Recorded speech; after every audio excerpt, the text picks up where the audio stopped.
साथियों, बिहार विधानसभा 2025 को लेकर बिहार में गहमागहमी जारी है। हमें लगता है कि बिहार के एक आम नागरिक होने के नाते, जिम्मेदार वोटर होने के नाते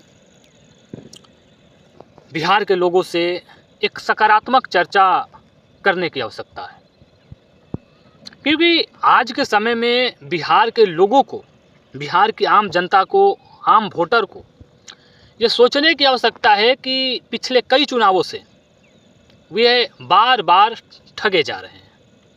चुनाव होता है, बिहार की आम जनता वोट डालती है और वोट डालने के बाद राजनीतिक पार्टियां तो चुनाव जीत जाती है, लेकिन अक्सर बिहार की आम जनता की हार हो जाती है। साथियों, एक दौर था जब नेता गुंडों की मदद से चुनाव जीता करते थे। फिर एक दौर आया जहां चुनाव लड़ना ही गुंडों ने शुरू कर दिया और बिहार की आम जनता ने उन गुंडों को भय की वजह से वोट देना शुरू कर दिया। परिणाम, राजनीति में गुंडों का, अपराधियों का बोलबाला हो गया।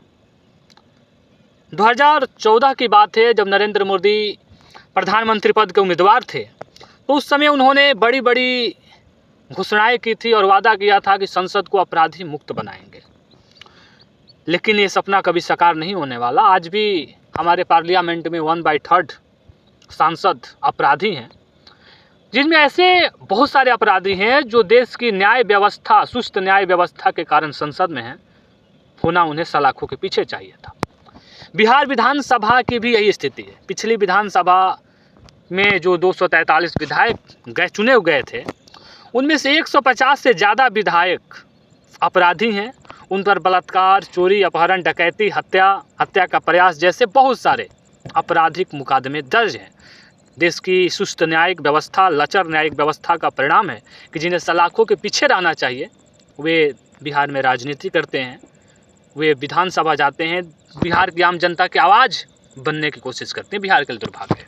साथियों, पहले दौर का नामांकन की तिथि खत्म हो चुकी है, नाम लेने को वापस करने की तिथि खत्म हो चुकी है। इस दौरान बहुत सारे गुंडे अपराधियों ने, जिनका नाम है, जिनके नाम के आगे बाहुबली जैसा ताबका लगा हुआ है, उन लोगों ने भी बिहार की विभिन्न राजनीतिक पार्टियों से नामांकन दाखिल किया है। अमित शाह ने, जो हमारे देश के गृह मंत्री हैं, शहाबुद्दीन के बेटा को लेकर आरजेडी पर तीखा प्रहार किया था कि शहाबुद्दीन के बेटा को टिकट देकर आरजेडी ने बिहार में जंगल राज की वापसी का संकेत दिया। शायद अमित शाह अपना इतिहास भूल गए कि पिछले दशकों में अमित शाह का क्या इतिहास रहा है। यदि अमित शाह को अपना इतिहास याद नहीं भी है, तो वर्तमान इतिहास को देखा जाए और इस वर्तमान विधानसभा जो चल रहा है, उसमें उनकी पार्टी ने और उनकी सहयोगी पार्टियों ने जिन जिन नेताओं को, जिन जिन बाहुबलियों को, अपराधियों को, गुंडों को टिकट दिया है, उनका इतिहास भी अमित शाह को जानना चाहिए। सिर्फ एक मुसलमान को टारगेट कर रहे हैं, इसका मतलब गलत है। मैं ओसामा का बिल्कुल समर्थन में खड़ा नहीं हूँ, लेकिन बात यह है कि ओसामा यदि गलत है तो जो अनंत सिंह है वो भी गलत है। यदि आनंद मोहन का लड़का जो एम्स हॉस्पिटल में पिस्टल लहरा रहा था, जिसके बाप पर एक IAS ऑफिसर की हत्या का आरोप हो, वैसे लोगों उनको भी टारगेट किया जाना चाहिए। तो फिर से अपराधियों का बोलबाला होने वाला है, अपराधियों को टिकट मिल रहा है। अब बिहार की आम जनता की स्थिति यह है कि बिहार की ईमानदार जनता चाय की दुकान पर, बिहार का युवा घरों में बैठकर, बिहार के युवा आपस में ग्रुप मीटिंग करके, ईमानदार जनता यह चर्चा करने की कोशिश कर रही है कि इन अपराधियों में से कौन सा अपराधी अपने जाति और धर्म का है, जिसे वोट देकर हम बिहार के उज्जवल भविष्य की कामना कर सकते हैं। क्या ये संभव है? क्या गुंडे अपराधियों के बदौलत बिहार नए मुकाम पर जा सकता है? बिहार एक ऐतिहासिक उपलब्धि को प्राप्त कर सकता है? क्या ये संभव है? बिहार की आम जनता, बिहार की ईमानदार जनता को सोचना चाहिए। साथियों, टिकट बंटवारे को लेकर घमासान हुआ। दोनों जो गठबंधन है, दोनों में जिसे टिकट नहीं मिला, वो आरोप लगाया कि करोड़ों में टिकट बेच दिया गया। सभी पार्टियों पर ऐसे आरोप लगे। जब चुनाव में ऐसे आरोप लगते हैं कि करोड़ों में टिकटें बिकी जाती है। ऐसे लोगों के बीच में भी चर्चा चलता है कि किसी को बिना कुछ लेन देन के टिकट नहीं मिलता है। साथियों, इसमें कितनी सच्चाई है ये वही जानते हैं जिन्होंने टिकट बेचा, जिन्होंने टिकट बेचा होगा और जिन्होंने खरीदा होगा। लेकिन बिहार की आम जनता सिर्फ चर्चा करती है, मतलब उम्मीद रहता है कि एक अंदाज पर तीर मारती है, कैसा हो सकता है। इसमें सच्चाई भी देखती है, क्योंकि ये सच्चाई है कि आज जो पिछले बिहार विधानसभा चुनाव की देखा जाए, 243 विधायकों को देखा जाए, तो उसमें 80 से 90% जो विधायक हैं वो करोड़पति हैं। करोड़पति भी ऐसे वैसे नहीं, लगभग 50% से अधिक विधायक के पास 10-20 करोड़ रुपया से अधिक पैसा है। तो ये तो बात है कि आज की राजनीति में, चाहे वो देश की राजनीति हो या राज्य की राजनीति हो, आम जनता की कोई वैल्यू नहीं है। उन्हें किसी भी प्रकार से चुनाव नहीं लड़ सकते हुए, क्योंकि उनके पास न धन है, न बल है, न गुंडई है। और आज की राजनीति के लिए धन, बल और गुंडई, ये तीनों बहुत आवश्यक हो चुका है। तो मान लीजिए कोई करोड़ों में, सपोज डैट करोड़ों, 2 करोड़, 4 करोड़, 5 करोड़ या 50 लाख की टिकट देकर टिकट खरीदता है, तो बिहार का विकास करेगा। आप सोचिए, सबसे पहला उसका मकसद तो यही होगा कि जो पैसा हमने दिया है, जो हमने चुनाव में खर्चा किया है, क्योंकि चुनाव आयोग खुद कह रहा है कि 40 लाख रुपया आप चुनाव में खर्च कर सकते हैं बतौर प्रत्याशी। मतलब 40 लाख उधर खर्चा करे, 50 लाख, 1 करोड़, 2 करोड़ जिस पार्टी से टिकट लिया है उसको दे, मतलब एवरेज 2 करोड़ भी होता है। तो क्या वो प्रत्याशी चुनाव जीतने के बाद बिहार की भला करने का सोचेगा, या 2 करोड़ को 4 करोड़ बनाने की सोचेगा? ये आप खुद सोच सकते हैं। क्या ऐसे लोग विकास कर पाएंगे? क्या ऐसे विकास संभव है? क्या इस प्रकार से यदि हम विकास की उम्मीद करते हैं तो हमसे ज़्यादा मूर्ख इस संसार में कोई है? आप खुद सोचिए। टिकट बेचने की बात हो गई, टिकट खरीदने की बात हो गई। टिकट आम कार्यकर्ता को नहीं मिला, नचनिया बजनिया और नेताजी बाहर से उठाकर लाए गए, छोड़ के डांस करने लगे। मतलब जो जिन्हें लोग पहचानते हैं, जिन्हें लोग जानते हैं, जिनके पास पैसा है, इस बार नचनियों का कितना वर्चस्व है। कार्यकर्ता की छाती पर रख दिया गया, कार्यकर्ता के सर पर रख दिया गया कि आप तुम हर पार्टी में एक से बढ़कर एक नचनिया, अश्लील नचनिया बजनिया।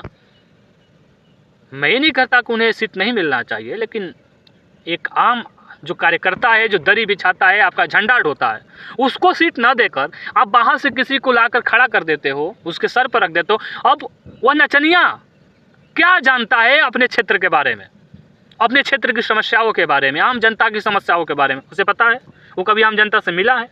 लेकिन पार्टी के नाम पर बिहार की आम जनता वोट दे देती है। ये दुर्भाग्य है, इसीलिए तो हमारा बिहार पिछड़ा हुआ है। साथियों, अब सवाल ये है कि बिहार की आम जनता इन समस्त चीज़ों के बीच में कहाँ खड़ी है? बिहार की आम जनता बार बार क्यों ठगी जा रही है? बिहार की आम जनता की समस्याओं का हल क्यों नहीं हो पा रहा? पिछले कुछ महीनों में जिस प्रकार से जनसुराज ने, प्रशांत किशोर ने बिहार की जनता की जो मुख्य समस्याएं हैं उस पर फोकस करने का प्रयास किया है, जिससे ये उम्मीद जगी है कि इस बार का जो चुनाव होगा वो जाति, धर्म, राष्ट्रवाद, हिंदुत्व, मुस्लिम, पाकिस्तान, हिंदुत्व, हिंदुस्तान, ऐसे मुद्दों से गाय गोबर से ऊपर उठ पाएगा।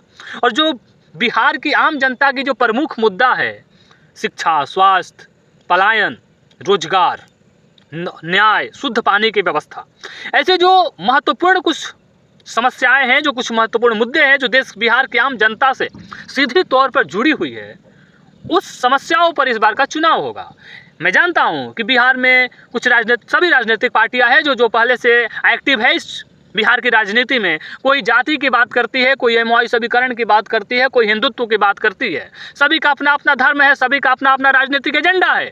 लेकिन इस बार यह राजनीतिक एजेंडा हमें लगता है कि फेल होना चाहिए, और इस बार बिहार की आम जनता के वोट के मुद्दों पर चुनाव होना चाहिए। साथियों, बिहार की आम जनता की समस्याएं क्योंकि हर बार चुनाव होता है, नेता चुनाव हारते हैं, जीतते हैं, जीत कर चले जाते हैं, लेकिन हर बार बिहार की आम जनता जो है चुनाव के बाद हमेशा ठगी जाती है, और चुनाव तो वे लोग जीत जाते हैं, लेकिन बिहार की आम जनता हार जाती है, क्योंकि अगले 5 साल तक वो उसी विषम परिस्थितियों को झेलती है। वही पलायन, वही बेरोजगारी, वही लाठीचार्ज, वही अशिक्षा, वही घटिया शिक्षा व्यवस्था, घटिया स्वास्थ्य व्यवस्था, वही घटिया न्याय व्यवस्था, वही भ्रष्टाचार, हर ऑफिस में भ्रष्टाचार। बिना पैसा दिया आपका कुछ काम नहीं होता।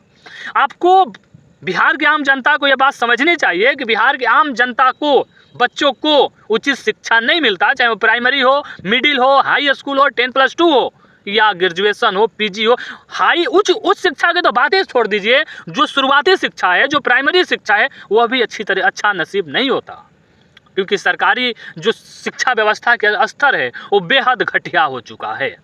इसमें कहने में हमें कोई संकोच नहीं है। यदि घर में कोई बीमार हो जाए तो सरकारी हॉस्पिटल में जाने का मतलब है कि जीने का चांस भी है तो मर जाओ, प्राइवेट में जाओ लुट जाओ, घर द्वार सब बिक जाए, तो मतलब आपको अच्छा इलाज नहीं मिलता, आपको अच्छे इलाज की गारंटी नहीं मिलती। न्यायिक व्यवस्था को वही सुस्तापन है। आप थाने में जाओ, थानेदार आपको लूटने का प्रयास करता है। मतलब थानेदार यहाँ अपने आप को अदालत समझता है। पैसा दीजिए आपका केस बढ़ा देगा, पैसा नहीं दीजिएगा आप पर केस चढ़ा देगा। देश के यदि आप अदालत में चले गए तो इतनी सुस्त और घटिया न्यायिक व्यवस्था है हमारे देश की अदालत व्यवस्था है कि आम जनता की चप्पल घिस जाती है। आपको शुद्ध पानी नहीं मिलता, जिस शुद्ध पानी न मिलने के कारण बिहार में हर साल कैंसर की मरीजों की संख्या बढ़ती जा रही है। भ्रष्टाचार चरम पर है। पलायन जिस प्रकार से अभी आप देख सकते हैं कि पलायन की क्या समस्या है, पलायन का क्या दर्द होता है। अभी जो दिवाली और छठ का अवसर चल रहा है, कैसे ट्रेनों में लोग भर कर जा रहे हैं, लोग गिर कर मर जा रहे हैं, लेकिन ऐसी सरकारों को चुनने का क्या फायदा है जो आपके दर्द को गांव जाने का नतीजा समझे ही नहीं, दर्द का एहसास ही ना। कितना करती तो है। बहुत सारी समस्याएं हैं जिस पर हर दिन, अब हर विषय को एक टॉपिक पर हर दिन चर्चा करने का सकता है। खुद को, हमको, आपको, आप अपने परिवार में चर्चा कीजिए, गांव में चर्चा कीजिए, ऐसा माहौल पैदा कीजिए कि इस बार का चुनाव आपके मुद्दों पर लड़ा जाए, न कि जाति और धर्म पर लड़ा जाए।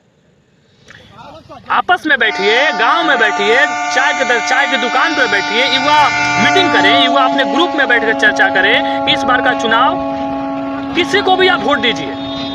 समय इस बात का नहीं है कि वोट आप किसे देंगे, वोट आप किसी को दीजिए, लेकिन चर्चा कीजिए और चर्चा कीजिए, सोचिए, विचार कीजिए कि बिहार के लिए कौन आवश्यक है, बिहार के लिए कौन अच्छा है, कौन है जो हमारी समस्याओं का समाधान कर सकता है, जो हमारी जीवन को थोड़ा सुलभ बना सकता है। उसके बाद आप अपने मुद्दों पर वोट दीजिए, अन्यथा हर बार ठगे जा रहे हैं, फिर से ठगे जाएंगे। जय हिंद।